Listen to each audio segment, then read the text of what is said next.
He told himself he didn't need the dog. He told himself that every morning for 11 days after Ranger died, standing at the kitchen window with a mug going cold in his hand, watching the tree line at the edge of his property the way he used to watch exits in places he was never supposed to name. The habit was so old he didn't notice it anymore. Scanning, calculating, finding the weak points before they found him. The property sat on 40 acres outside of Vermilion, Alberta.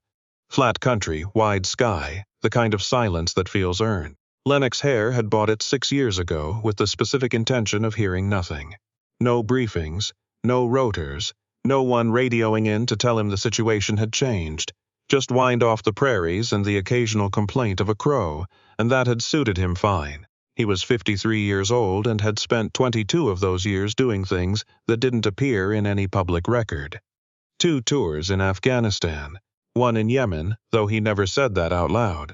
A decade of work that had no name civilians would recognize, attached to units that existed only in the careful language of documents that were never meant to be read. He had come home from all of it in one piece, more or less, which was either luck or stubbornness, and he had never been entirely sure which. His wife, Sandra, had died 4 years before he bought the property. Ovarian cancer diagnosed in October, gone by the following March, 5 months. He had been home for most of it. Some arrangement had been made, some favor called in, and he had never asked the details, and he had sat beside her bed in a hospital in Edmonton and held her hand through things he had no training for. The noise of dying, the particular silence after. He had not been the same after Sandra. He knew that. His sister Pauline had told him as much, twice, in the careful way she had of saying true things. His brother-in-law had stopped inviting him to things. He understood. He had become the kind of quiet that made other people uncomfortable. The kind that sat in a room and took up too much space without speaking. Ranger had helped. Ranger had been a Belgian Malinois, retired from the same program Lennox had served, acquired through channels that were slightly irregular and entirely worth it. He had arrived at the Vermilion property as a 9-year-old dog who still moved like he was 25, and still slept with one eye half open, and he had asked nothing of Lennox except proximity. That was the right amount to ask. Ranger slept at the foot of the bed. He came when Lennox went out to check the fence line, not because he was told to, but because he had apparently decided this was his job. He sat beside the wood stove in January and let Lennox put a hand on his back, which was more contact than Lennox had with another living thing for months at a stretch. Ranger died in his sleep on a Thursday in late October. Lennox found him in the morning, still in his spot near the stove, and stood in the kitchen doorway for a long time before he went to him. He was 63 pounds of gray-muzzled dog who had done everything right, every day, without complaint. Lennox buried him under the spruce trees at the north edge of the property, and did not go back to the grave for a week because he could not figure out what to do with his face. 11 days after that, Lennox drove into Vermilion to buy propane, and came back with nothing resolved. The cold had settled in properly by then. November in Alberta has a specific personality. It is not cruel the way January is cruel, not dramatic, just quietly committed to making clear that the warmth is finished and will not be returning on sentiment. The light went pale and thin by 3 in the afternoon. The fields were frozen mud and stubble. Lennox had lived through worse cold in worse places, but there was something about that particular November that pressed on him differently than the others. The house was very quiet.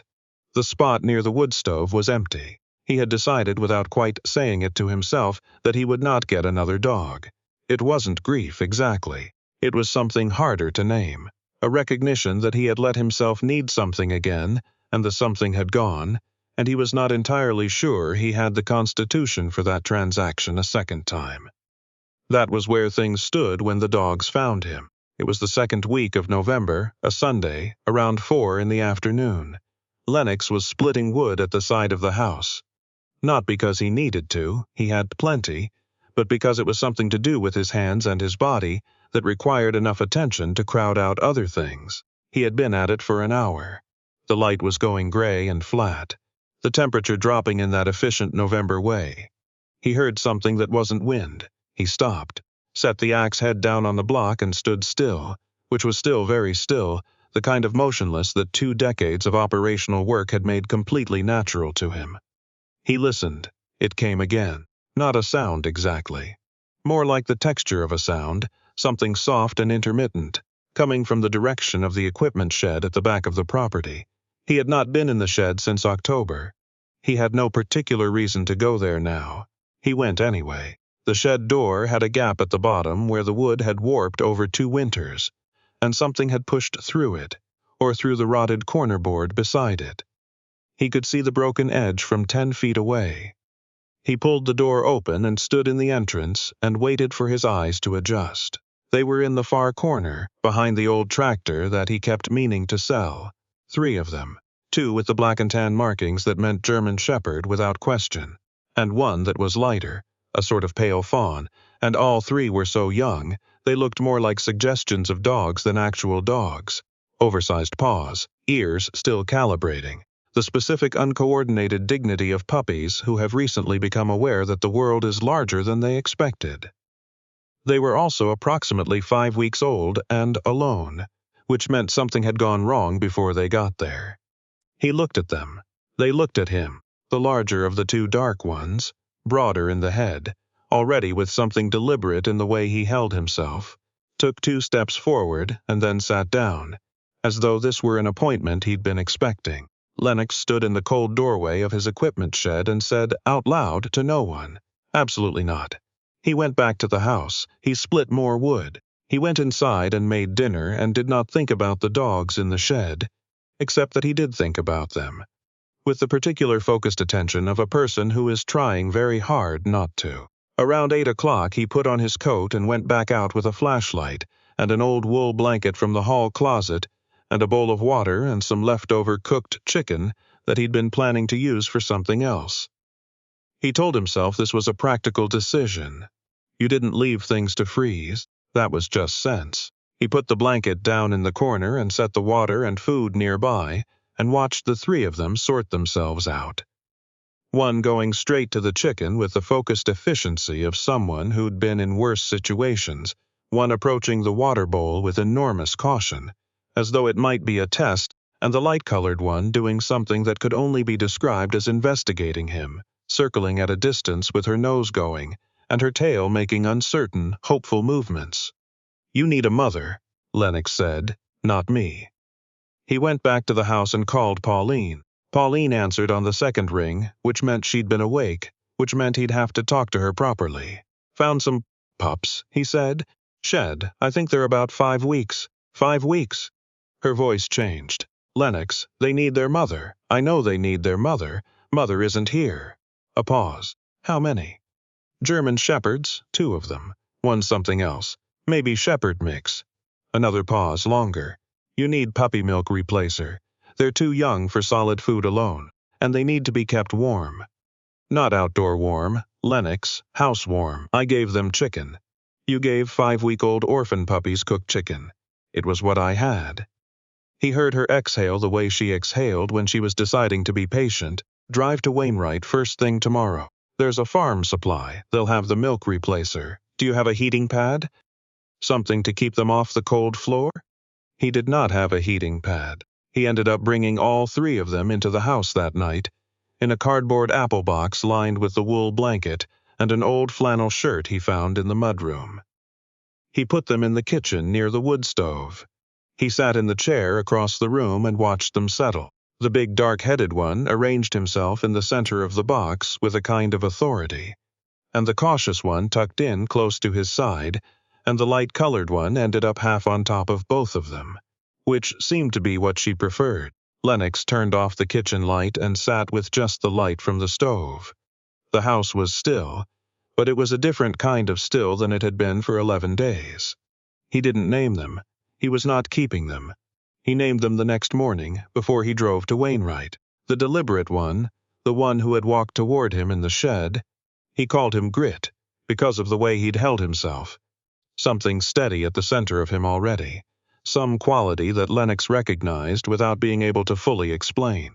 The cautious one, the one who tested everything before committing, he called him Flint, because Flint required striking, and he had the sense this one would be extraordinary once he understood he was safe. The fawn-colored one, the investigator, the one who was already reorganizing the apple box to her preferences. He called her Clover, because she seemed like something that grew where it wasn't expected. He told himself these were temporary names. The milk replacer was 4 feedings a day. Lennox had managed field medicine in conditions that would not survive civilian description, had gone 72 hours without sleep, in circumstances he was not permitted to discuss, had maintained position in situations where every instinct said to move. He was not, he told himself, a man who was going to be undone by a feeding schedule. He set alarms on his phone. He heated the formula to the right temperature and fed them with the bottle, one at a time, while the other 2 expressed opinions from the box. Grit was efficient. He took his feeding with focus, done in minutes, entirely businesslike. Flint required patience. He would latch, and then reconsider, latch and reconsider, until Lennox figured out that he needed to be held slightly differently, angled, and then he fed steadily, and with great relief, as though he'd been waiting for someone to notice the specific way he needed things. Clover had no trouble with the bottle whatsoever. What Clover had trouble with was staying in the box during anyone else's feeding, because she found observation insufficient and needed to be involved in everything. By the end of the first week, Lennox had puppy milk replacer on 3 different shirts and had rearranged the furniture in the kitchen so there was a clear zone for the box, and a clear zone for him, and a buffer zone that existed in theory only because Clover treated all zones as hers. He called Pauline every other day. She always asked how the puppies were before she asked how he was, which he understood was tactical and appreciated. They're eating, he said, sleeping, making a mess of things. Are you sleeping? The 4 a.m. feeding is a bit much, Lennox. A pause. When's the last time you left the property? Wainwright, last week. And before that, he didn't answer, which was its own answer. Those dogs are good for you, Pauline said. It was not a question, and it was not gentle, but it was not unkind either. It was the way she said most true things, plainly, without decoration, leaving room for him to disagree if he had the energy. He did not disagree. The days had taken on a shape again. That was the thing he couldn't have explained to Pauline even if he'd tried. Not purpose, exactly. Purpose was a large word, and he was careful with large words, but shape. The 4 a.m. alarm. The morning feeding while the light came up gray and cold over the east fields. The midday feeding when Grit would be waiting at the edge of the box before Lennox had even opened the formula tin. Watching him with those level dark eyes, and Flint would hear the tin open and press himself into the corner of the box in a parody of patience that fooled no one, and Clover would already be doing laps of the kitchen floor because she had decided that waiting was for other dogs. He started getting up before the alarm. Around the middle of November, he noticed that he was talking to them. Not baby talk, not the cooing that he associated with other people's relationships with small animals, just talking, narrating almost. Cold one today, he'd say, coming in from checking the water heater in the workshop. Or, Pauline says you should be on solid food by 6 weeks and you're getting there. Or, more than once, to Flint specifically.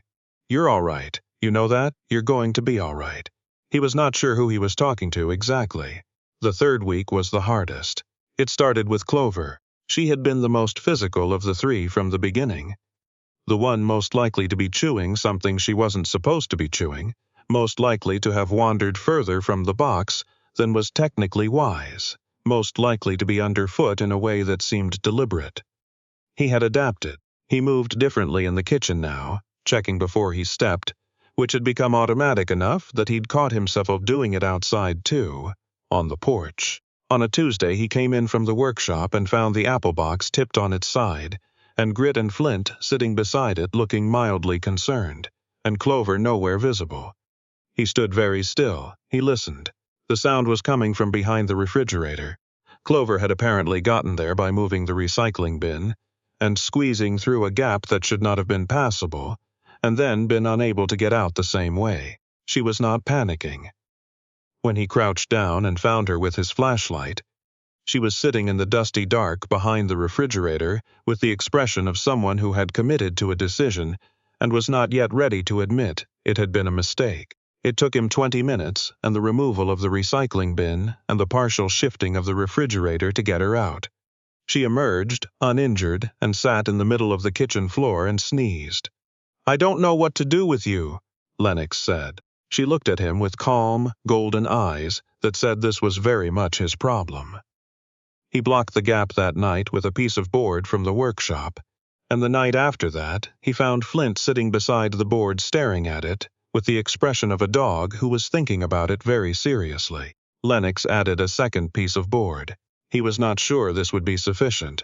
The hard part of the third week was not Clover behind the refrigerator. The hard part was a night in the middle of that week when he woke at 2 in the morning from a dream he had with some regularity, a specific operational situation, a specific morning, the kind of thing that didn't fade the way other memories faded, but instead became more defined with time, sharper at the edges. He lay in the dark and did the thing he had learned to do, which was count his breath and name what was physically present.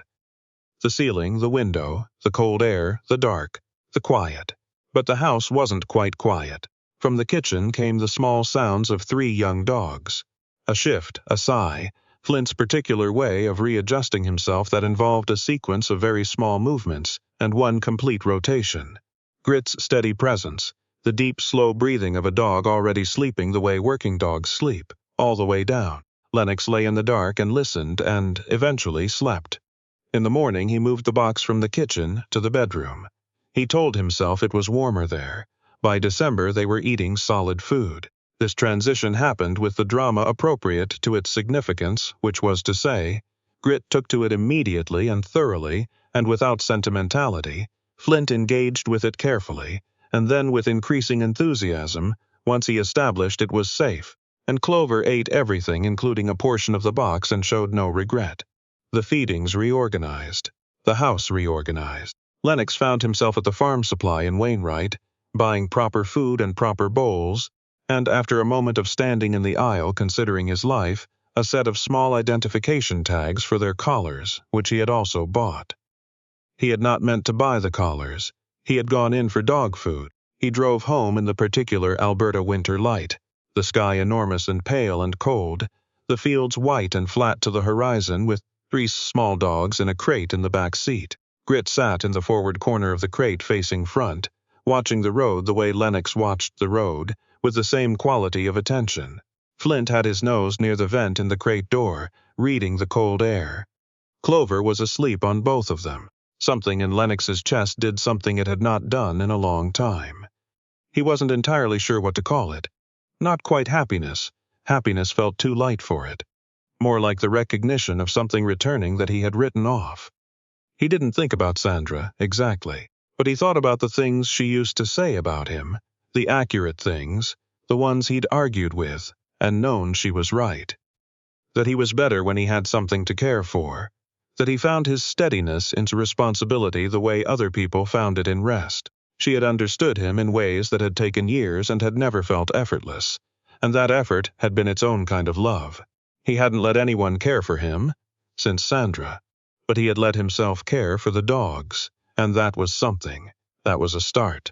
Pauline came out on the second Sunday of December. She drove up from Edmonton in a snowstorm, which was the kind of thing Pauline did, and arrived with bags of groceries and a dog toy she'd clearly bought specifically, which she set down in the middle of the kitchen floor and said nothing about.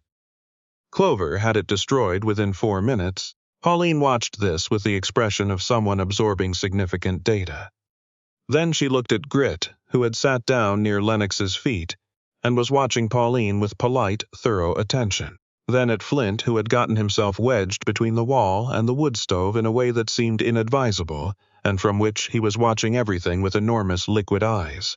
"Lennox," Pauline said. "I know," he said. "You look better." "I know," he said again.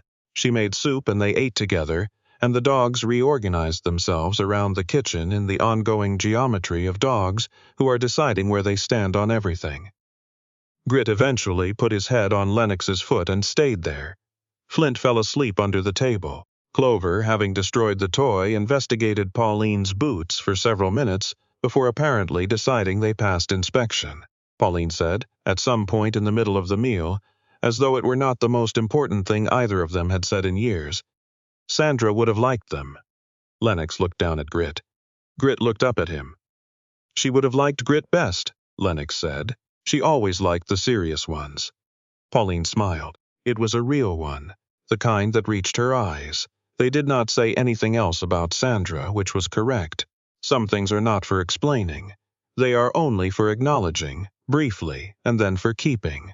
The incident happened on the 9th of December. There was a section of fence at the east edge of the property that Lennox had been meaning to address. 2 posts shifted by the frost, a wire working loose. He'd been out to look at it twice and kept deciding the weather wasn't right. On the 9th, it was -18 with a wind that made it feel like -28, and he went out anyway because the fence wasn't going to fix itself. He had left the dogs inside. He had confirmed this. He had closed the door. He was 40 minutes into the fence work, hands in heavy gloves, when he heard the snow crunch behind him, and turned around and found Grit sitting 3 feet away, watching him work. Lennox stared at him. Grit looked back with the expression of someone who had not done anything wrong and would maintain this position under questioning. "How did you get out?" Lennox said. Grit said nothing. Lennox looked back toward the house, 300 meters away across the snow. The door was closed. He did not understand how this had happened. He would discover later that Clover had worked out the latch on the mudroom door, not opened it exactly, but shifted it in a way that created enough give for Grit to finish the job. They had apparently executed this as a team. Flint had chosen not to be involved but had sat by the open door and watched them go, which Lennox chose to interpret as morally neutral. He did not have time to think about this. Grit had turned and was looking east, toward the stand of aspens at the edge of the fence line, and his whole body had changed.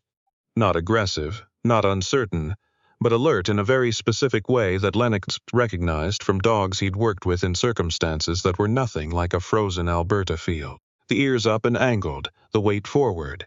"What?" Lennox said. Grit moved toward the trees. Lennox followed him. The ground dropped off beyond the tree line, a shallow ravine that he'd known about but not given much thought to. In summer it held a narrow creek. In winter it was frozen and hidden under snow. The drop was maybe 4 meters, not dramatic but enough, and the snow at the edge was undercut, hollow underneath, so the surface looked solid where it wasn't. Grit stopped at the tree line and looked at him. Lennox stopped. He looked at the snow in front of him. He took 2 steps to the left and probed with his boot heel, and the surface gave in a way that solid ground did not give. He stopped.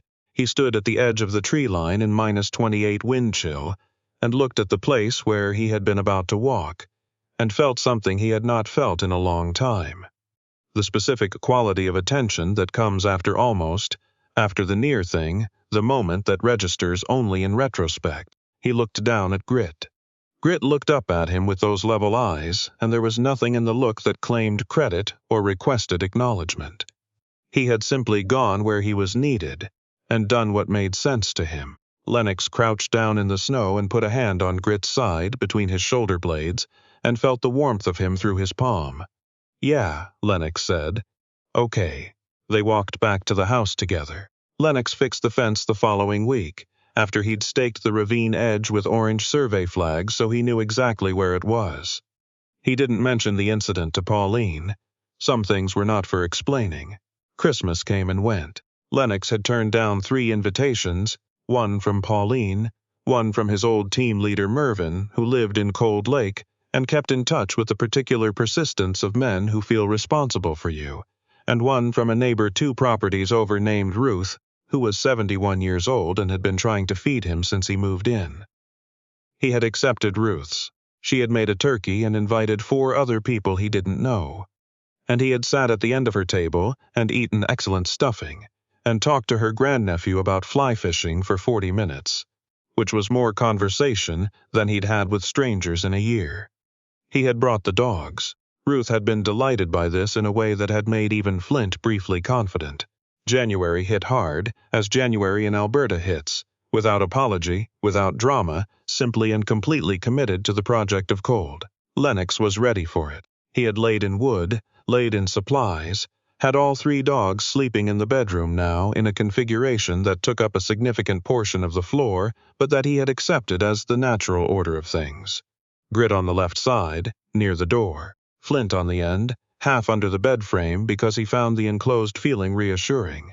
Clover, wherever she decided Clover was going to be, which varied.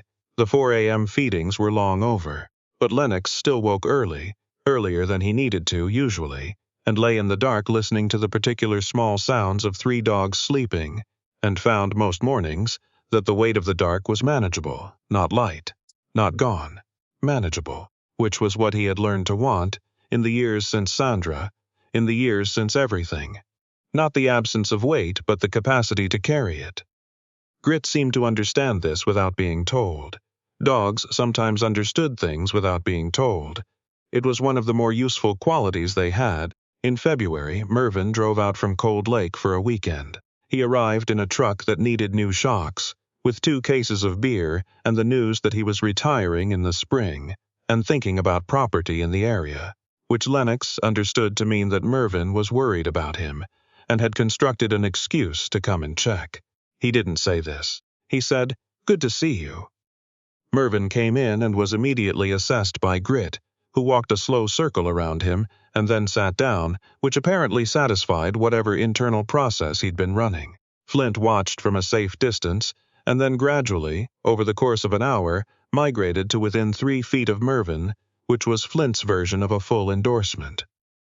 Clover sat on Mervyn's feet within the first 3 minutes. "German shepherds," Mervyn said, looking at them with the expression of a man recalibrating. "3 of them," Lennox said. "Found them, they found me." Mervyn looked at Grit, who was now sitting near the wood stove with the dignity of a dog who did not require validation. Then he looked at Lennox. "You look better," Mervyn said. "Second time I've been told that. Maybe because it's true." They drank the beer and talked about the kind of things that men who have been through the same things talk about. People they knew, people they'd lost, the particular landscape of getting older in a body that had been asked to do things. Bodies were not always grateful for. They talked about Sandra briefly, in the way that old friends could. Directly, without performance, with the understanding that grief was not a phase that ended, but a thing you learned to carry in different ways. Lennox told him about the ravine. Not all of it, not the full weight of what he'd understood in that moment, but enough. Mervyn listened. "Good dog," Mervyn said, looking at Grit. Grit looked back at him as though this were not in dispute. Mervyn left on Sunday afternoon, and Lennox stood on the porch in the cold and watched the truck go down the road, and was glad Mervyn had come, which was a thing he would not have been able to say a year ago. Spring came late to Vermilion, as it always did. The snow held through March and retreated grudgingly in April, uncovering the fields in stages, and by mid-May the land was doing what land in Alberta did when it finally had the chance. Coming back completely, without ambivalence, green to every horizon. Grit, Flint, and Clover were 7 months old by then. They were not puppies anymore in any sense that was reasonable to argue. Grit was 62 pounds of deliberate, attentive animal who moved around the property with the same quality of awareness Lennox brought to everything. Scanning, assessing, present. He had started doing the fence line walk with Lennox every morning. Not behind him, not pulling ahead, but beside him, which was where he had apparently decided he belonged. Flint had grown into his ears, which had taken longer than expected, and into his confidence, which had taken longer still, but had arrived completely once it arrived. He had opinions about things now. He communicated them through a range of expressiveness that was, Lennox thought, excessive but not unwelcome. He was a dog who needed to understand that things were safe before he could enjoy them, and once he understood, he enjoyed them enormously. Clover was Clover. Clover had found 3 separate weaknesses in the property fence that Lennox had not known existed. Clover had twice ended up on Ruth's property, been welcomed with great enthusiasm, and been returned with baked goods. Clover approached every situation with the unwavering conviction that it would go well, and this conviction had, so far, been largely correct. On a morning in late May, Lennox drove into Vermilion for groceries and found himself, without entirely planning it, stopping at the hardware store and buying materials for a proper kennel structure, not because he needed to contain them, but because having it meant they had a place. something formal, something that said, "You are here, and you are staying, and this is yours." He built it over the course of a week. Grit supervised with the seriousness of an inspector who takes his role personally. Flint watched from a considered distance, nose going, gradually moving closer as the days passed. Clover helped in the way that Clover helped, which was to say she was involved in everything and accountable for none of the delays. When it was done, Lennox stood back and looked at it. It was a solid structure. It would last. He was not the man who had stood at the kitchen window 11 days after Ranger died, going cold with his mug going cold, watching the tree line and thinking about exits. He was not that man anymore, exactly. Something had shifted. Not dramatically, not cleanly, not in the way that stories sometimes made it sound. Just incrementally, day by day, feeding by feeding, fence line by fence line, until he looked up one morning in late May and realized that the house no longer felt empty. Grit was sitting beside him, looking at the kennel, and then looking at him, and Lennox put a hand on his head and left it there. "You did good," Lennox said. He wasn't sure he meant just the fence line inspection. Grit pressed into his hand, brief and warm, and then looked back out at the property, at the green fields and the wide, pale sky and the aspens at the east edge, their leaves new and small and bright, with the expression of a dog who understood that this was his place, and that the man beside him was his responsibility, and that neither of these things was a burden. They stood there for a while, in the morning quiet, with a light coming long and gold across the Albertan spring, and it was enough.